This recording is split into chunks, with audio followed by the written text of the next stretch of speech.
This is Will Stewart from OnlineChessLessons.net, and I'm taking a look at the 2012 U.S. Chess Championship, featuring a couple of heavy hitters. We got the number 7 in the world, Hikaru Nakamura, coming in. He's also the number 1 rated player in the U.S. And the 2011 winner of the U.S. Championship, Giucco-Piano. He started out pretty well this year with a first-round win. But right now we're going to be looking at Nakamura versus Robert Hess. And they had definitely had some fireworks a couple years ago in the U.S. Championship. Robert Hess, I think he's about 20 years old right now, and this kid has been absolutely on fire. So this was a highly anticipated round 1 matchup. Nakamura starting out with e4, Hess with e5.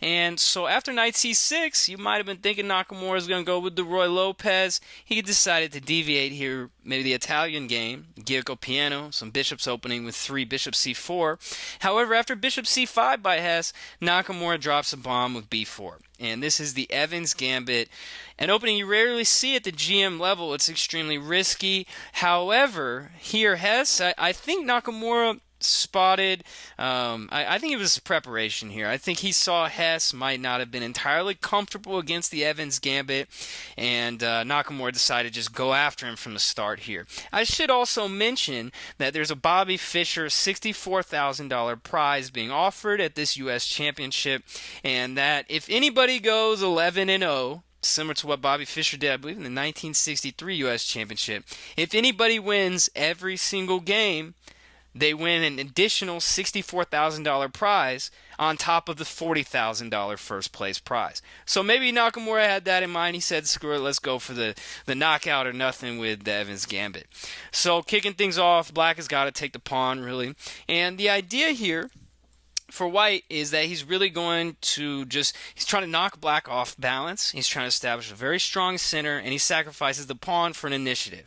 Also, I should mention, if bishop c5, d4 is the immediate line. White usually castles. He's trying to sack another pawn, and this is extremely dangerous. I think it's probably almost been proven to be losing for Black in these lines. There's also some kind of captures with queen d5 following it up. So anyway, just a little background on the opening. Instead, Hess, he brought the bishop back, I believe, to bishop d6 is the Stone-Ware Variation. Also possible and pretty common here is bishop to a5, trying to pin this pawn. I think you still see d4 and castles anyway. White just trying to really end the game in the opening. So Hess, bishop d6, the Stone-Ware Variation. This is a pretty solid response, just trying to reinforce e5. And the bishop obviously is not very loose on e7 as well, or on d6 as well. So queen e7, just trying to again consolidate, play in the center. And so around this time, Hess started taking a lot of time in the opening, and I think this is what Nakamura was banking on, is just even just for the pawn sacrifice, he gets compensation in the fact that Hess consumes a lot of time in the opening. So after knight f6, Nakamura just, whenever there's any doubt, develop a piece, make a threat. Knight d2, developing a piece, I like it. And so castle. So Hess took about 10 to 15 minutes on each of his last 2 moves, and then we can see he's starting to get, he's uncomfortable here. He's definitely not comfortable. Nakamura moving instantly, rook e1. He's a pretty solid bullet player, to my understanding. So here, this is where Hess really, he really started looking confused. And I think his options here, rook b8 is interesting, trying to play b5, maybe b4. Black's problem is really that with the bishop on d6, he doesn't really have any chance for comfortable development. And so, if he plays rook e8, for example, just trying to develop, he might even be losing on the spot here. Knight g5, and my intuition tells me, I'm not looking at this with a computer, but my intuition tells me that White is looking for some knockout shots with f4. And this is looking pretty sketchy for Black right away. I mean, if he takes e5, say bishop c5, and it's not just the fact, let's say just throw this check in, right? It's not just the fact that White won a piece and Black has like 4 pawns in compensation. That's not really the point. The point is that White has an extremely dangerous attack after knight e4. The queen's coming up. Everything is going White's way here. Very dangerous for Black. Black's probably lost already, I think. So Just going back a few steps, the natural rook e8 is not going to get it done there. h6, that's an idea. Play a waiting move, but I think white is going to exploit this. Just bring that knight over to f5. Now we know you can't take this pawn and allow e5 for white. And, this knight maneuver, very dangerous. The knight gets to f5. That's going to be very dominating position. And you might not see any immediate wins. White is just going to be building the pressure. And black is just very, how do you develop and get any kind of activity here? King h7. Trying to play g6, for example, solves the problem temporarily, but maybe simply h4, intending h5. Really just trying to soften up all of black's position. White has all the chances. In the game, Hess, he took about another 15 minutes now, so 45 minutes almost in his last 3 moves. Nakamura's used, I believe, about 45 seconds so far, maybe a little more with the increment, but anyway, for all intents and purposes here, Hess is in a lot of trouble. In 9 moves, he's used almost half of his time, and still, I think the time control isn't moved 40 here as normal. Not looking good, especially when you're playing, probably one of the world's best bullet players in Nakamura. So pushing forward, he goes bishop to a3. And the idea is fairly understandable. I mean, he can't play rook e8. H6 looks weird. Anything with like a6, trying to play b5 or b6, trying to develop here, it just doesn't seem like it's going to do anything. There's really going to be no way to establish good pressure against white's solid center. So just too slow, more than anything else, I think. So bishop a3, if he can play d6, if he can get this bishop out, or even just bishop to e6, whatever, that's the idea. But Nakamura, he exploits this bishop a3 move. It's just knocking black off balance, is really the bottom line, is that it's an off-balance move. This bishop is loose, and Nakamura just takes on e5. And in this position, f4. And now white gets his pawn back with change, as they say. And so now white has got overwhelming space in the center. He's got an excellent lead in development, and everything is just flowing. So here he just takes the pawn on d6, and so you might be thinking knight takes d6 can be a little bit more active, but I think really this is only going to help white gain momentum by pushing e5, hitting the knight with tempo. And where's the knight going to go?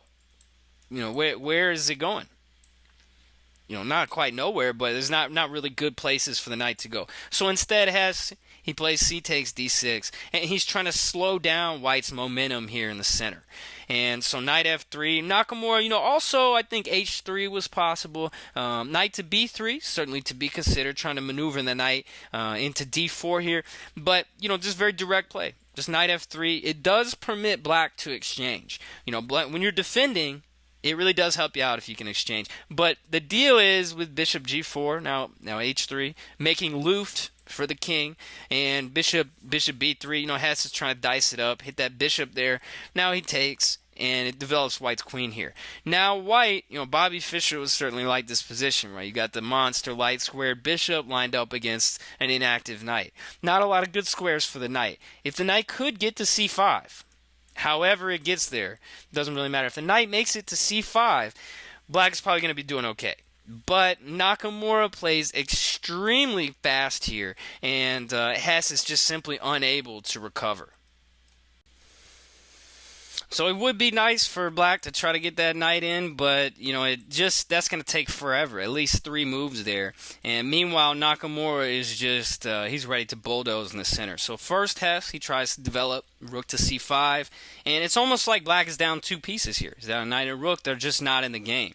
But the only way for white to exploit that is by opening the position. So first he prepares with rook to e3. Go ahead and defend his only weakness on c3.